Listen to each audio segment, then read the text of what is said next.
This is Global Tennessee, news, analysis, and commentary from the Tennessee World Affairs Council in Nashville. Global Tennessee is produced in association with the Center for International Business at Belmont University and the International Business Council of the Nashville Area Chamber of Commerce.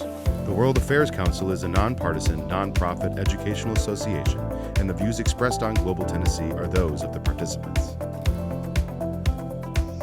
Welcome to the May 26th edition of Global Engagement, our news review. I'm Patrick Ryan.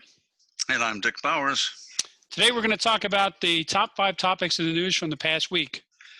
First, I'd like to note this week's observance of Memorial Day, a time for reflection on the loss of about 1 million Americans in uniform in the nation's wars. We're grateful for the service and sacrifice of those who died in the line of duty and for the tragic loss felt by their families. Second, I'd like to thank Colleen Ryan for filling in last week as co-host of our news review. Good job, Colleen. And I'd like to thank Ambassador Bowers for moving up in the time slot to last week's global dialogue on the future of U.S. foreign service and American diplomacy. A great conversation, Dick. And you can all catch those on our archive at youtube.com/TNWAC. That's where we keep all of our webinars. So take a look for that program. Dick, any reflections on that conversation about diplomacy? I thought it was a very good conversation, and I applaud the effort that's going on with some of my colleagues, retired ambassadorial colleagues. America needs the very best foreign service it can have, both to promote the interest of its people overseas and the interest of our country. Sure. And this whole effort is to, you don't want to go into the arena with a team that's not ready to play. So we need a professional, highly competent and skilled foreign service and get out there and do the job. So I hope this will transcend any partisan politics and realize that it doesn't matter which party or which person's in the office, America needs to have the best team it can have out there. Sure. Well, I'd like to, before we get going with our news review, 2 last things. One is to remind people that we'd like to have you join the World Affairs Council. It's a membership organization. So visit TNWAC.org/join to get more information about the benefits for being members, and that's where you can sign up. And lastly, before we start, let me offer to my partner the happiest birthday wishes. Today is Ambassador Bowers' birthday, and he came to work anyway. So, Dick, happy birthday! And I understand you've already had a virtual candle blowing ceremony, so you're in good shape. Thank you, Pat. Okay, over to you to get going. Well, normally we do 5 topics, and we're going to do 5 topics again with some little subtopics. So number 1's the COVID news, and we're going to run through the numbers of what's going on. Second is a kerfuffle that's going on in the United Kingdom, which is kind of called l'affaire Dominic, as a politician who is right-hand man of Boris Johnson, who basically violated the lockdown rules, and that's created some problems. Then the Americas has emerged as the new global hotspot, and WHO and hydroxychloroquine, and the fact that our president was taking that and what all that means. Then we move on to China, and basically there were 2 sessions of the highest bodies in China that took place, and some interesting decisions that came out of those. And one of which was China now looking to be more aggressive against Hong Kong. So we'll talk about that, and where did Hong Kong come from, and what does all that mean? And then Brazil. Bolsonaro has been kind of a Trump clone, if you will, but he also has equated the COVID-19 to, it's just like the flu. Well, Brazil now has the highest rate of infection in the world. And finally, North Korea. Second only to the U.S. I'm sorry, yes. But they've even had more during this last couple of week period, I think, than we've had. Yes. And then North Korea, nuclear deterrence, and what's going on with that. So it's a full plate to chew on, Pat. So let's get going. Okay, we're going to start something new this week. We're going to take a question from our What in the World weekly quiz, which Ambassador, you've gotten Probably the highest marks on this quiz, and probably the longest duration of a quiz taker. I think you're an expert on our weekly quiz. But for those who are not familiar, every Monday morning at 10 a.m., we distribute via email and website and social media a 10-question quiz to keep you on your toes as to what's going on in the world. And we do indicate at the next quiz who the winners were, and at the end of that month, we have a prize for the quiz winner drawn from a hat. So this week quiz is on the G7 and news that the U.S. National Security Advisor, Mr. O'Brien, said on Sunday that that an in-person summit of the Group of Seven, the G7 global leaders, could be set for late June, and President Trump has said an in-person meeting would send the signal that the world was back to normal.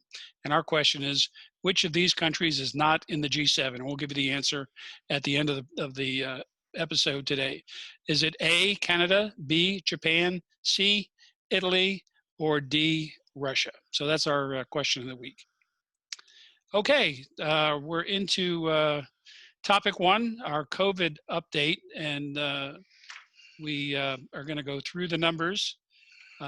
As we can see, there's been an increase of about 800,000 cases globally, and an uptick in the deaths up to 348,000 worldwide. So those are the worldwide numbers.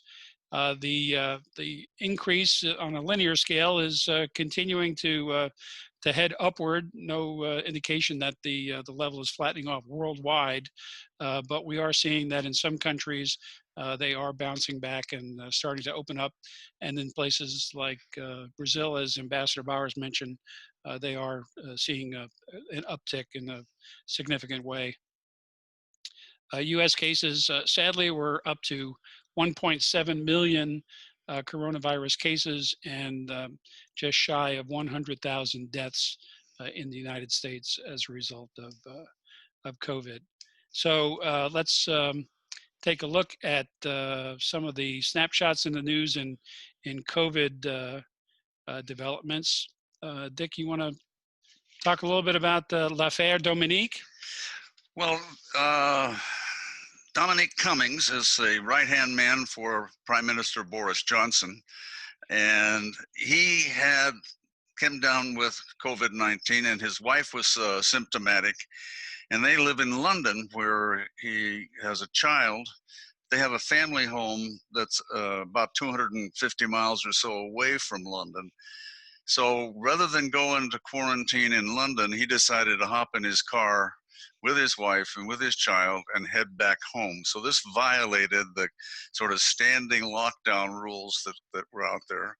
And then there was kind of a side trip to a castle nearby. He was seen parking near there, and he and his wife got out of the car and were doing things. So this has been an outcry from the politicians who are anti-Johnson and anti-Cummings. Cummings was instrumental, by the way, in the whole Brexit initiative and pushing that thing through. So one of Johnson's ministers has already resigned in protest, and Cummings has given an hour-long or more press conference, and the polls are tanking for Johnson, and 59% of the last poll that we saw said that Cummings should resign, and 71% believe that he broke the lockdown rules and just for his own personal convenience and gain. So it's going to be a major distraction in the UK for a while. Yeah, it's unfortunate because the UK is seeing a major uptick in cases, and they're kind of at a crossroads as to how to handle what's going on in their battle against COVID. Meanwhile, in the Americas, the World Health Organization, the Americas being the Western Hemisphere, not just America, but the World Health Organization considers the Americas to be the new epicenter of COVID in the world. And they suggest that it's not time for countries in the Americas to be easing restrictions that might have been in place. The director for the Americas, who's also the head of the Pan American Health Organization, Carissa Etienne, told a news conference that the outbreaks were accelerating in countries such as Brazil, where the numbers of deaths reported in the last week were the highest in the world for a 7-day period since the pandemic began. Yeah, and then the WHO also was weighed in on the hydroxychloroquine issue. If you'll remember, President Trump was very anxious to have people push this, and he thought it would give it a try. And his famous quip was, well, what do you have to lose? Well, evidently you have quite a bit to lose, because if you take this and get COVID, your chances of becoming seriously ill or even dying are ticked up. So the WHO was involved with other studies trying to figure out if this would work or not. And now preliminary kind of results have come out saying this really doesn't help, and they've suspended as a precaution that you should not be taking this sort of thing anymore. Yeah, and there was a specific warning that I saw in the press reporting, Dick, about Indonesia. Apparently, they used a lot of hydrochloroquine in Indonesia, so the WHO warned specifically that it could be hazardous. Well, it's a recognized legitimate drug against malaria. Right. Right. But as far as doing it just for COVID, it's not recommended, and in fact, people are saying you really shouldn't do this. So. Yeah.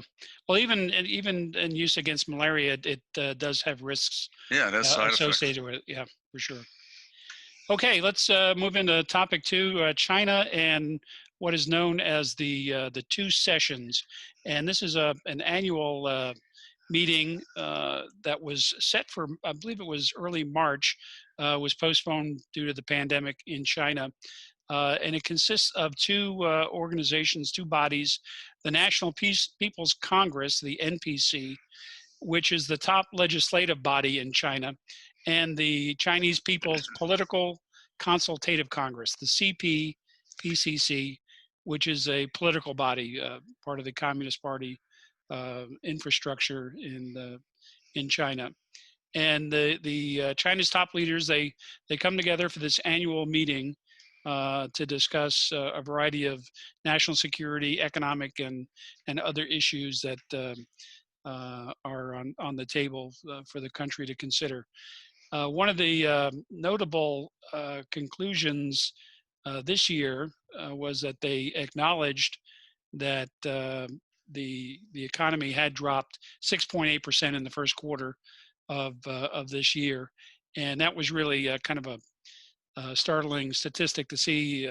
China has enjoyed 8, 9, 10% growth rates over the last couple of decades, and to see a drop of 6.8%, obviously reflecting the economic conditions there as a result of the COVID crisis. A couple of other things that came out of the 2 sessions: there was an approval of 6.6 military spending increase, which in times of austerity shows the commitment of China to its military expansion, but it was noted that this was the lowest increase in a couple of decades.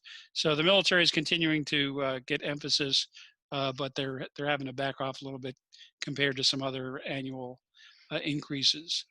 One of the big items, and we're going to talk about this as topic 3, the national security law for Hong Kong was concluded at the 2 sessions meeting. So we'll get into that here in just a second. Of note, they did not set a GDP target due to the big uncertainties in the economy and trade and investment and so forth. But they did put on the top of the agenda reviving the economy, addressing unemployment, addressing other issues that the government is concerned about, the consumer price index, and so forth. They did set an urban unemployment target of about 6% compared to 5.5% last year. We don't know what they're currently looking at. Compared to the United States, they must be in a similar sad state of affairs in terms of the employment rate. So we'll keep an eye on their economic reforms. Dick, let's talk a little bit about Hong Kong. Okay. That was one of the major pieces that came out of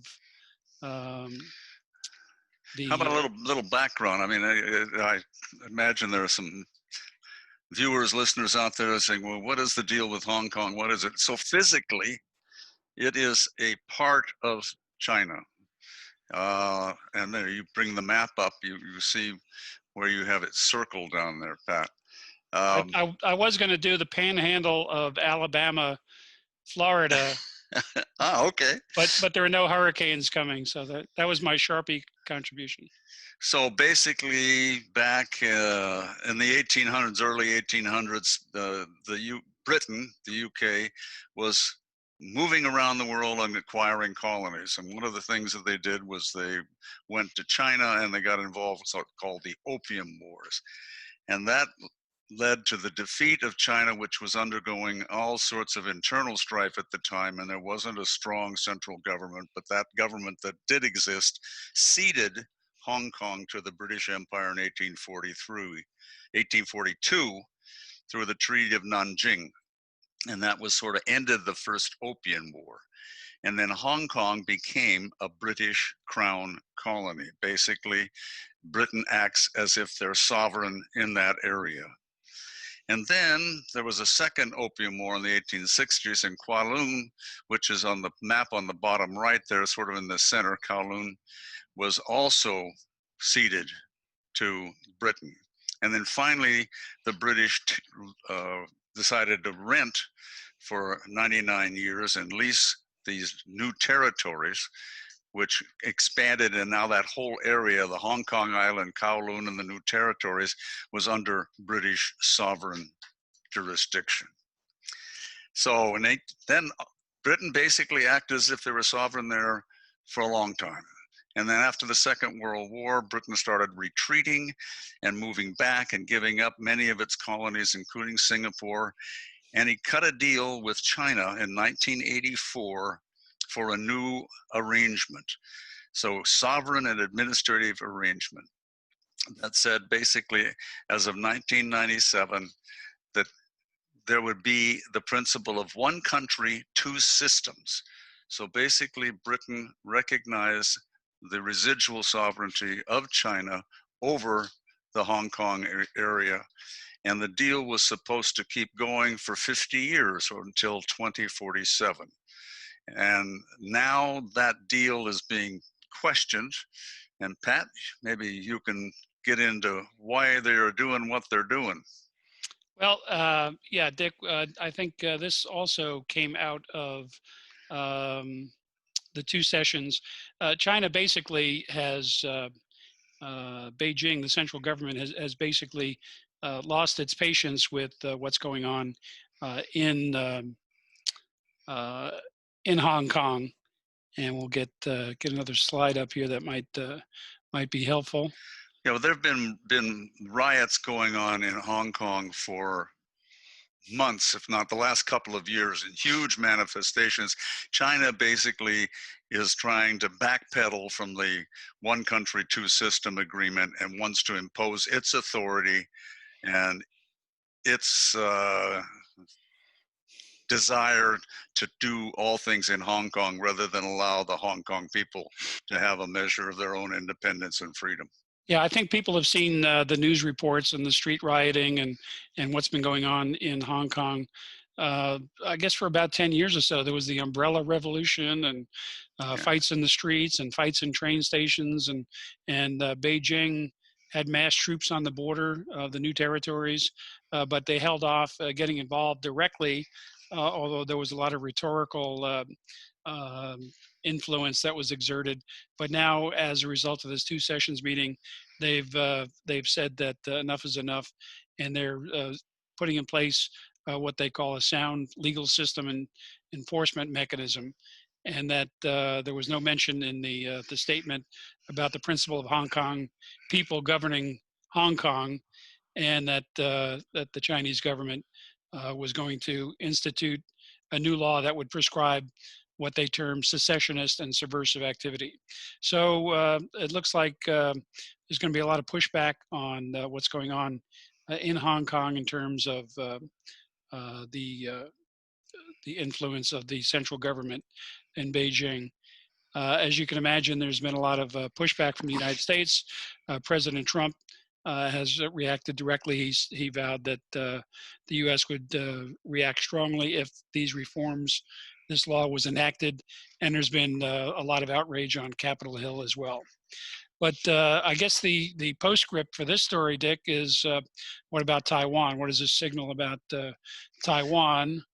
Well, just geographically there, Pat, that you can look at the map. The flag you're seeing is the flag of Taiwan, and Taiwan has bounced back and forth over the decades and centuries. China had a big influence on it. Then Japan had a big influence on it. Now China is back and saying Taiwan is Chinese and it's part of ours. When the Chinese Civil War between the communists and the nationalists ended, the nationalists basically withdrew from mainland China and set up shop in Taiwan. There were indigenous Taiwanese who were there who were not necessarily happy by having all these mainland Chinese come in and take over their island. But they've settled down, and now Taiwan has become basically an independent entity in the world. Right after the Civil War in China, when the communists took over in 1949, the United States recognized the Chinese government in Taiwan as the legitimate government of all of China. And that was the United States policy for a number of years. Finally, we got into... Taiwan held the seat at the United Nations. Yes, Taiwan held the seat at the United Nations. Well, it held the seat as China. They happened to be resident in Taiwan. And then that ended when the United States recognized the People's Republic of China as a legitimate sovereign government, turned over and agreed to the Chinese communist government on the mainland taking over the seat in the United Nations and becoming the head of China. But we continued to protect with our military capabilities and basically told mainland China, you better not attack Taiwan, otherwise it'll be at war with us. So Taiwan has sort of gone on doing its thing. It's a very prosperous country. They've had one of the best responses worldwide to COVID-19. But China continues to say, Taiwan, don't forget, you're part of China, and one day we're going to come in and you're going to come back to the motherland, if you will. Well, there's the thought that there'll be peaceful unification, but Taiwan is resolutely independent. And just recently, as part of this two-session meetings last week, the Chinese premier in Beijing, Li Keqiang, called for the resolute rejection of secessionist activities seeking Taiwan's independence and urged a deepening of ties across the Taiwan Strait towards peaceful reunification. And his comments came right after Taiwanese President Tsai Ing-wen had the official inauguration for her second term last week as the leader of Taiwan. But Beijing has not said it will renounce the use of force to reunify its claims of sovereignty over the island. And I can recall Dick sailing through the Taiwan Strait there on a U.S. warship demonstrating freedom of navigation and also the presence of the U.S. military in the region. So there's Quemoy and Matsu were little islands right off the coast of China, right? That was a little before my time. That was back in the 50s. But yeah, the U.S. Military has always exerted influence in that area to demonstrate resolve. On the diplomatic front, Pat, for a long time, I mean, the United States policy was we will recognize Taiwan as the legitimate government of China. And that meant we would put pressure on other countries to do the same. So, for example, in Central America, all of the Central American countries had a Chinese embassy, but it was the Taiwan Chinese, not the mainland Chinese. Right. In the last several years, mainland China, People's Republic of China, has put a big push on to these countries to disavow their diplomatic relations with Taiwan, establish them with mainland China, and the mainland Chinese have been sweetening the pot by trade deals, infrastructure development, things of that sort. So this now happens. So Taiwan is really down to very few countries that will say it is the legitimate leader of all of China. And in fact, the United States has something that it is called an interest section in Taipei, the capital of Taiwan. And it is an embassy in everything but name. But it's not an embassy because the embassy to China is in Beijing. So this all gets kind of complicated, and it's interesting stuff. Right. Beijing would not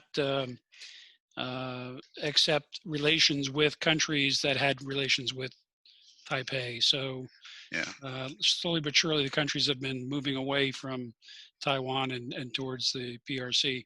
Let me just last mention before we move on, there's an excellent resource for people who want to know more about what's happening with the two sessions, with the situation in Hong Kong and Taiwan. The South China Morning Post, the scmp.com, is a great resource. I get their newsletter every day, and it contains half a dozen or more articles that really give you great insights as to what's going on in China. One of the articles this week was called, it was about wolf warriors, the Chinese diplomats that are acting aggressively and pushing back against the other diplomatic calls for China's accountability over COVID, for example, and other issues between China and other countries. And the article is called, "Will China's Calls for More Wolf Warriors Leave the Country's Diplomats Feeling Sheepish?" So that's at scmp.com, and it's worth taking a look at. Also, let me mention, if you're lined up in the queue there, please put some questions in the Q&A box, and we'll be happy to respond to those as best we can. No questions about Ambassador Bowers' age, even though he's celebrating his birthday today. I think he successfully blew out all the candles. Yeah, especially when there's only one. But that's good. All right, let's jump on to our next topic, Dick, which is Brazil and President Bolsonaro and his situation with COVID.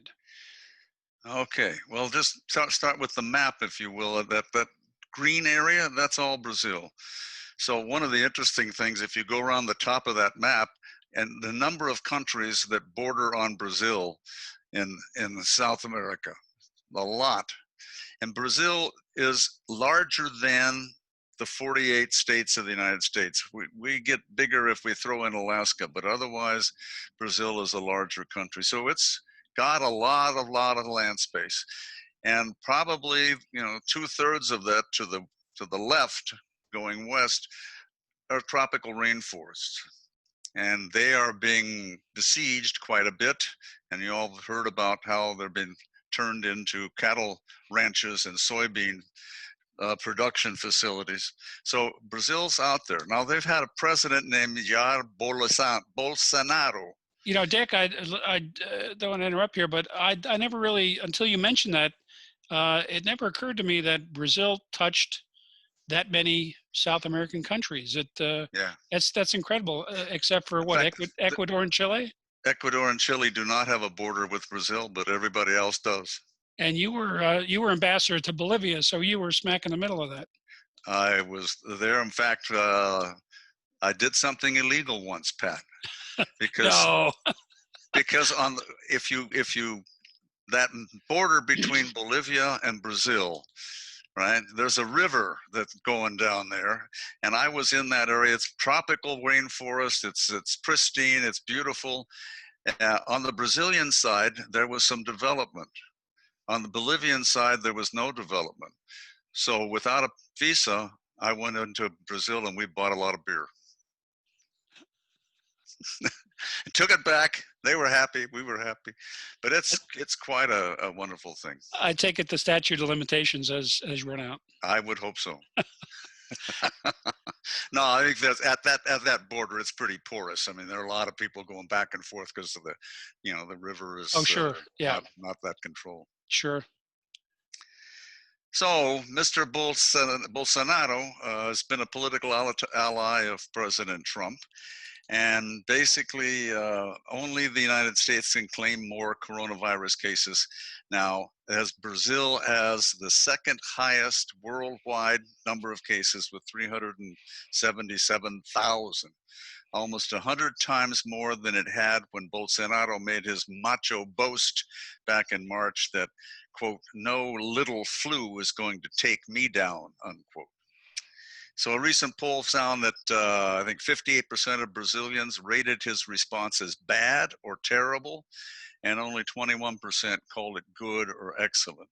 He's already sacked or have resigned 2 health ministers over the course of the pandemic, and there's a big disconnect between the leadership in the federal government and the state government, as reflected in the grim numbers. So Brazil is paying the price for not vigorously pursuing the science, and instead of going with the gut and just saying, oh, it's just like a little flu. Right. Well, and they're coupling the health crisis with a political crisis. Yeah. Well, there's a political crisis because Bolsonaro has been accused of using his official position for his private gain. Evidently, he was pressuring the Attorney General to not investigate his son. So the prosecutors in the Office of the Attorney General seems to have gathered enough evidence to charge him with the crime. And there's a video from a cabinet meeting on the 22nd of April that's been released to the public now. And it shows the president committing this administrative advocacy crime, or using his public position to advance a private agenda. And in this case, it was him allegedly pressuring the then Justice Minister, Sergio Moro, to fire the chief of the federal police in order to shield his sons from investigation. So this has created a big kerfuffle in Brazil, and a recent poll showed that only 39% of the Brazilians approve of Bolsonaro, and that's the lowest in his presidency thus far. So they're going to have continued problems, especially with COVID, I think. Yeah, it's an interesting parallel to other countries that, and we won't name any names, but other countries that initially dismissed COVID as being a problem. Yeah, I think you and I both saw this. Tom Friedman was in a Carnegie debate, and he gets into Mother Nature. Mother Nature doesn't care if you're a Republican or a Democrat, and Mother Nature doesn't care what your gut feels. Mother Nature is science, and if you don't deal with Mother Nature in a practical way, she's going to get you. And these countries that are just saying, "Oh, this is going to go away," and I was kind of shocked with what's happened over the weekend with some of the pictures coming out in the Ozarks with people just cheek to jowl. I mean, second spike is coming. We're going to get hit again. There's no doubt about it. Right. It's not as if there's been any change in battling COVID. It No. responded only to shelter in place. Yep. Well, speaking of shelter in place, let's talk a little bit about North Korea. Apparently, Kim Jong-un, in what has been described as his first meeting since he had a brief appearance. He was missing for a couple of weeks, and people had all kinds of theories as to his imminent demise from this or that illness, and the possibility his sister might take over. But he's back on the scene, and he held a meeting to discuss the country's nuclear capabilities. And this is amid the status of stalled denuclearization.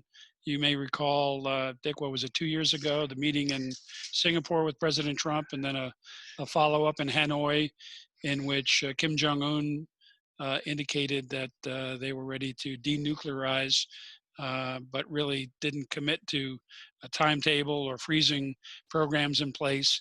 and they've continued to test missiles, probably continuing to build new warheads and work on their program.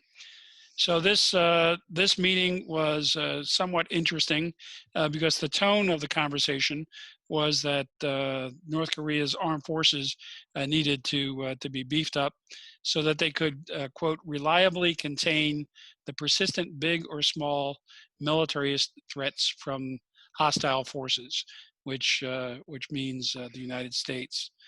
And we'll throw up a couple of maps here to give you an idea of what we're talking about in terms of relative distances and the threat laydown. But the meeting discussed increasing the nuclear war deterrence of the country and putting the strategic armed forces on a, quote, high alert operation. And they mentioned crucial measures for considerably increasing the firepower strike capability of the artillery pieces. Now, a lot of countries, when they say artillery, they're also talking about rocketry. So that may not be clear, but it is clear that for decades, North Korea, and you can see in the upper left-hand map, the area in and around Seoul, the capital of South Korea, is not that far from the demilitarized zone, the 38th parallel, and artillery pieces, hundreds of them embedded in mountainsides and difficult to identify and strike if there was a conflict between North Korea and the United States and our allies in South Korea. So you can see that this circle around in no particular spot in North Korea, extending out 44 miles, the range of some of the artillery covers the metropolitan area of Seoul, and it's 25 million people.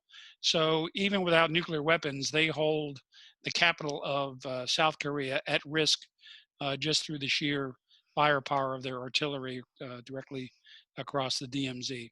So that's a persistent threat. You can see in the map of North and South Korea some of the missile launch sites, the nuclear test site, nuclear research complexes.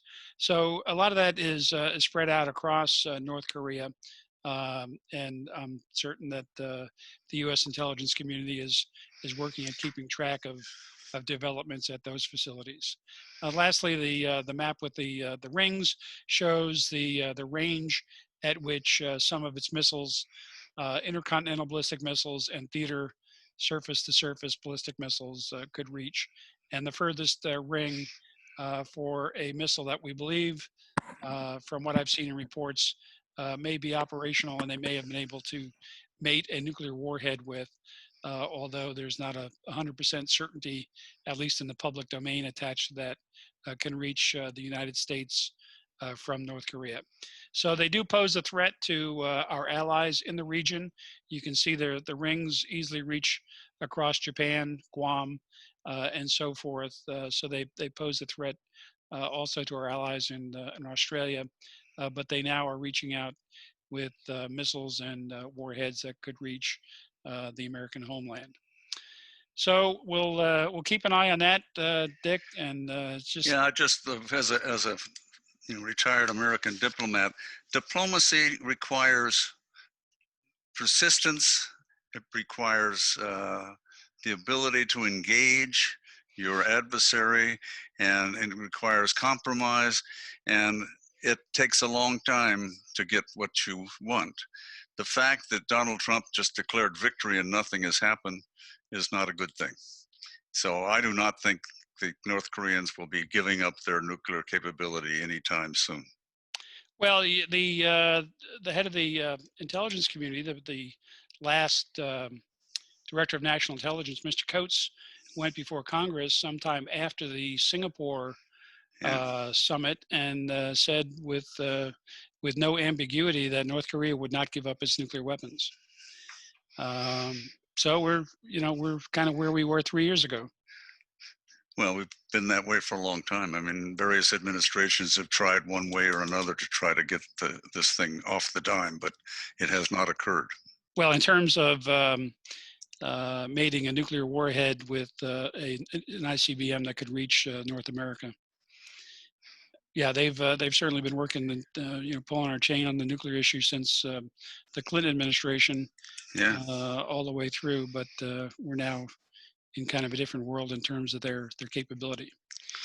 So again, a reminder: throw some questions in the question box. We're going to get to our question of the week here in just a second. First, let me mention that we do appreciate if you not only become a member of the World Affairs Council, but in lieu of that, if you can support us with a text to give, you can text quote give and then a number, whatever that number is you choose, to 844-959-2934. Or you can go to tnwac.org/donate to make a contribution. Again, the World Affairs Council is a nonprofit organization, and we rely on your generosity to do the things that we do. Okay, Dick, did you get the question of the week? I did. The National Security Advisor said an in-person summit of the G7 could be set for late June. Which of the countries on that list is not in the G7? And the answer is D, Russia. And the countries that are in the G7, Canada, France, Germany, Italy, Japan, the United Kingdom, the United States, and a non-numerical member, the European Union. And Dick, what's the background on Russia? When they were the G8. They were, yeah. The G7+1 or the G8. Russia was in, but when Russia invaded the Crimea and took it over, then the G7 countries expelled Russia from that body, and they have yet to come back. So that's the answer to the quiz. Again, we would like you to be a quiz taker. Every Monday, the weekly quiz is online. You can subscribe to our newsletter and take get that. It's fun. No Googling, though. And I have a question for the audience, Pat, before we go to theirs. So you said you're not going to tell them how old I am. So I will give you a hint. The British were heavily engaged in evacuating their army from the continent of Europe at Dunkirk when I was born. So you can look that up and you'll figure out how old I am. All right. Okay. Have you been to Dunkirk? I have. I have too. We lived in England for a year. The whole Normandy thing, and then Dunkirk. It's incredible. We got off the ferry at Calais, and the first hotel we could find was in Dunkirk, and we were looking for a nice little French restaurant, and the only thing we saw were McDonald's and Roy Rogers, and it was sad. Globalization. Exactly. So let's turn to questions. We have one from Campbell Lehman, who is one of our WorldQuest students, as I've mentioned, and probably one of our most loyal webinar participants. Campbell, thanks for joining in on our webinars, and congratulations. We received your Tennessee Global Scholar Certificate paperwork, and the deadline for that is May 31st. So you'll be hearing back from us with a certificate and a medallion. And again, congratulations on that. Well, Dick, Campbell asks that we mention that President Trump declared victory without having any kind of plan for denuclearization with North Korea. What things would America want to see in order to have confidence in a North Korean denuclearization plan? Well, I think the same kind of regime that we kind of were able to get in place in Iran, where there's active, vigorous international inspection, where you can go anywhere at any time and inspect and find out what's going on. You just show up at the gates of whatever facility and they are expected to let you in. And that was working in Iran till we pulled out of that agreement. But we've never had any kind of agreement with the North Koreans that such a thing might be possible. Yeah, I think the first phase in the Iran nuclear deal and most agreements like this is for the country in question to compile a list of all their nuclear facilities and activities, the amount of material that they have, the warheads in this case. North Korea has detonated nuclear warheads and even what they purport to be a hydrogen bomb.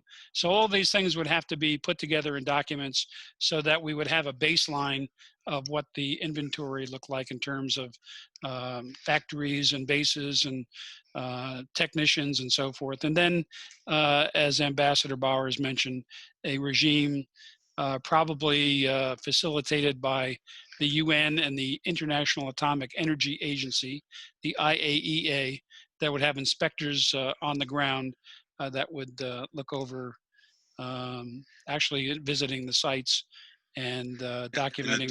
In addition to that, Pat, we would have our independent technical means.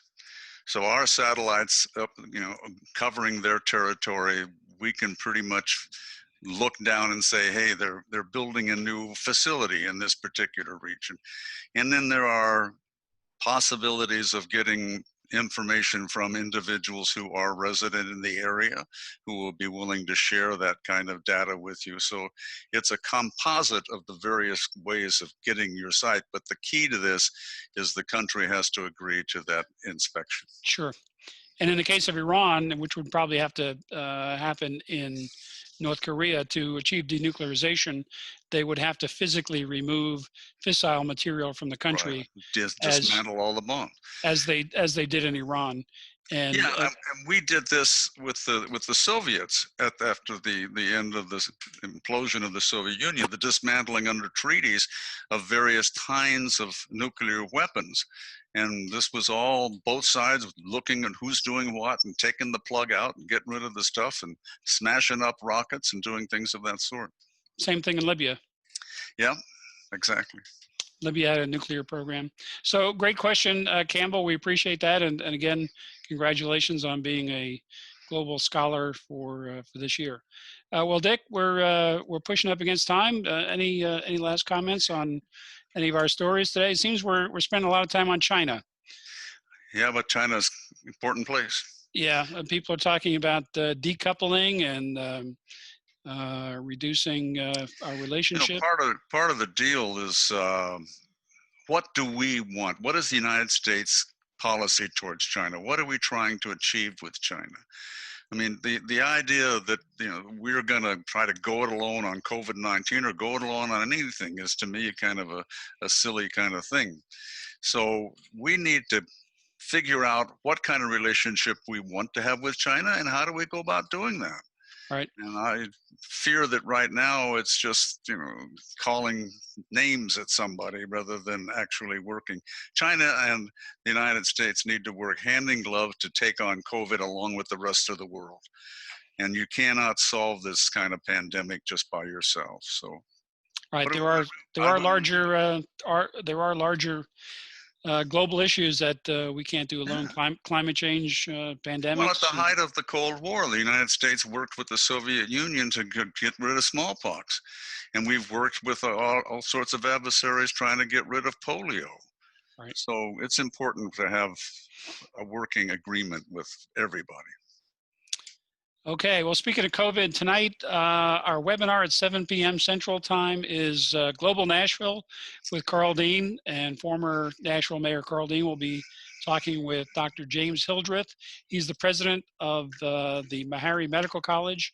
You might have seen him on the press conferences that Mayor Cooper has had in the past month or so. He's a specialist on infectious diseases, and we'll be talking about the impact on Nashville from the COVID pandemic. So don't miss that. This Thursday at 2 p.m. Central Time, we'll be participating with the Network of World Affairs Councils in a webinar with the president of the U.S. Institute of Peace, Nancy Lindborg. She has been here in Nashville. She talked with one of our global town halls and met with students, and she's going to be talking about the pandemic and the work of the U.S. Institute of Peace, USIP. And they've been a great supporter of the World Affairs Council network, especially the Academic World Quest competition. So don't miss those two things. If you didn't catch the dates and times, just check our website, tnwac.org, for a complete listing of all the programs we have coming up. Dick, happy birthday. Thank you very much, Pat, and congratulations to Colleen for a great job last week. So we'll see you later. Okay, everybody be safe out there. Bye-bye.